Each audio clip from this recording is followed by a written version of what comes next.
What defines the relationship between God and his servants? This thought-provoking question invites us to explore the book of Isaiah, particularly chapter 42, to understand the characteristics of God's servant. In the Bible, we often encounter terms like people, workers, servants, and children. These terms are used metaphorically to describe the relationship between man and God. These terms are neutral, but can take on positive or negative connotations depending on the state of a person's heart. For instance, God's delighted people versus the ignorant, rebellious, and idolatrous, the faithful, good workers and servants versus the lazy and perverse villains, God's beloved children versus the stubborn, selfish, and rebellious. Upon initial faith, one might envy those who call themselves God's people, God's workers, God's servants, God's children.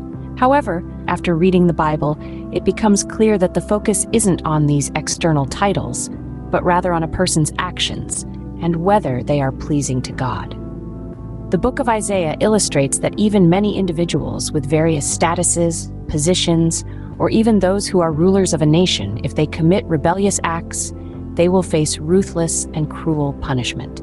The servant song written by Isaiah describes several characteristics that God's chosen servant must possess. Verse 1 states, "I have put my spirit upon him, he will bring forth justice to the nations." This indicates that God's servant is filled with the Holy Spirit, is wise, capable, and spreads the gospel.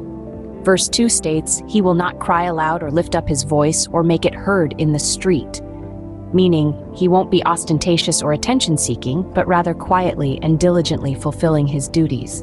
Verse 3 states, "A bruised reed he will not break, and a faintly burning wick he will not quench.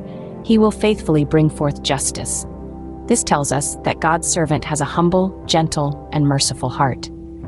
Verse 7 states, "To open the eyes that are blind, to bring out the prisoners from the dungeon, from the prison those who sit in darkness."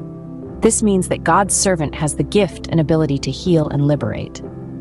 To summarize, the book of Isaiah, through the first servant song, portrays the qualities of God's chosen servant as filled with the Holy Spirit, humble, diligent, merciful, and possessing the ability to heal and liberate.